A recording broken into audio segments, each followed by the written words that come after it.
Kan ada 4 buah gelas yang berisi macam-macam larutan. Yang pertama ada larutan yang berisi air putih, larutan gula, larutan garam, dan juga minyak goreng. Dan masing-masing larutan nanti saya akan campurkan dengan sel darah manusia. Ini adalah darah manusia yang sudah ambil menggunakan jarum suntik. Nah, lalu saya akan teteskan pertama kali pada larutan yang pertama, yaitu air putih. Kalau kita perhatikan di sini darah dengan air putih langsung akan larut. Bahkan ini saya siapkan ada batang pengaduk, saya akan aduk sampai dengan merata, dan di bagian batang pengaduknya pun juga tampak bersih, tidak ada darah yang menempel. Ini artinya darah dengan air dia akan terlarut sempurna. Lalu bagaimana dengan larutan gula? Saya akan teteskan darah pada larutan gula. Kalau kita bandingkan dengan air putih tadi, pada larutan gula ini sel darahnya tidak akan larut ke bawah, justru dia akan mengendap di bagian atas. Dan akan saya gunakan batang pengaduk. Nah, Anda bisa lihat ini beda sekali. Sel darahnya justru menempel pada batang pengaduk. Ini kenapa? Karena gula itu bersifat perlengketan. Berbeda dengan air putih tadi, batang pengaduknya bersih. Makanya orang kalau kena diabetes, terjadi perlengketan pada darahnya, mengalami rasa haus, kemudian sering buang air kecil, dan akhirnya suka ngemil. Nah, bagaimana dengan orang yang hipertensi? Ini adalah larutan garam. Ini darahnya saya akan teteskan pada larutan garam, lalu saya akan juga sama masukkan batang pengaduk. Dan ini berbeda dengan diabetes, di mana sel darah yang menempel pada batang pengaduknya tidak selengket pada gula, larutan gula. Tapi yang membedakan pada orang darah tinggi atau hipertensi yang terlalu sering makan asin-asin, ini kelihatan sel darah merahnya akan terurai, dia akan rusak, dia akan pecah. Makanya orang darah tinggi bisa mengalami pecah pembuluh darah. Yang terakhir saya akan teteskan darah ini di dalam minyak goreng. Nah, kalau saya teteskan ini langsung bisa terlihat sel darahnya nggak bisa larut, tidak juga ya mengendap di bagian atas, tapi justru menggumpal-gumpal. Ini membuktikan bahwa orang yang tinggi kolesterolnya akan mengakibatkan penggumpalan sel darah. Jadi sel darahnya akan menggumpal-gumpal, dan ini yang bisa menimbulkan penyumbatan pada pembuluh darah. Warahmatullahi wabarakatuh. Nama saya Pak Dudung. Umur saya sudah 74 tahun. Saya kemarin giling lipu 4 bulan. Itu bisa kemana-mana, kesana kemari, udah ke rumah sakit, udah ubar kampung, udah mana. Kebetulan anak saya bawa ini Alkabes. 1 hari 3 kali minum Alkabes. Alhamdulillah sekarang saya udah sembuh lagi. Bisa nanti bisa gawe mata tangga, bisa ke jamaah, bisa ke kebun, bisa ke sawah. Alhamdulillah sekarang udah sembuh lagi, udah kembali lagi kesembuhannya. Alhamdulillah saat ini bapak saya setelah minum Alkabes terus menerus dari penyakit sesaknya, napasnya, alhamdulillah sudah bisa beraktivitas lagi. Udah nggak ada ya yang sakitnya. Tadinya yang mana? Yang belah mana? Coba yang belah mana yang sakit? Oh, yang itu. Oh, ya udah ada sembuh ya. Udah. Bismillahirrahmanirrahim. Assalamualaikum warahmatullahi wabarakatuh. Saya Nur Hasanah, umur saya 42 tahun. Saya ingin bercerita pengalaman saya mengalami kista ovarium. Di bulan Oktober 2023 saya mengalami sakit perut, dan saya mencoba untuk memeriksa ke bidan di USG. Di sana terdeteksi ada kista sebesar 3 cm.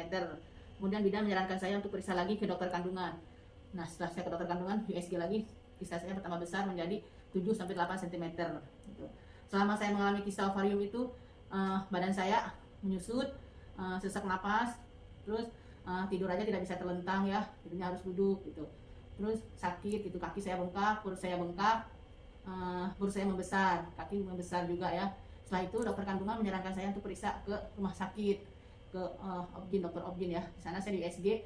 Nah, kista saya terdeteksi pertama besar menjadi 16-17 cm ya. Kemudian dokter menyarankan saya untuk dioperasi pengangkatan rahim, bukan kista saja, rahim totalis itu, pengangkatan rahim semuanya gitu ya.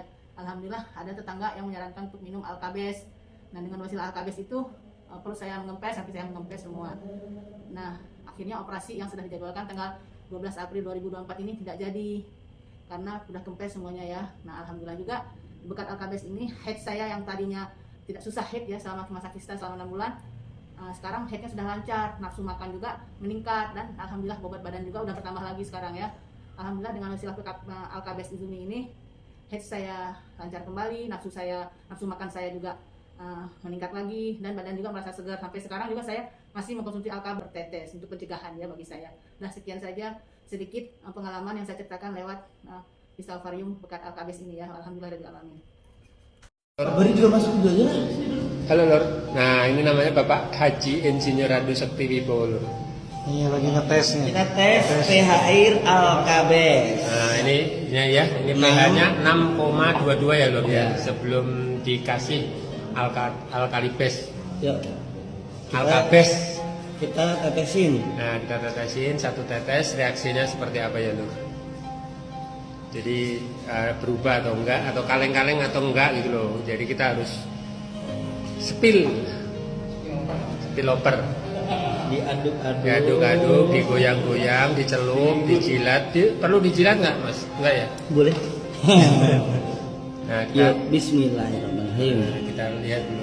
Tadi 6,22. Nah sekarang 8,62 Lur. Keren nggak Lur?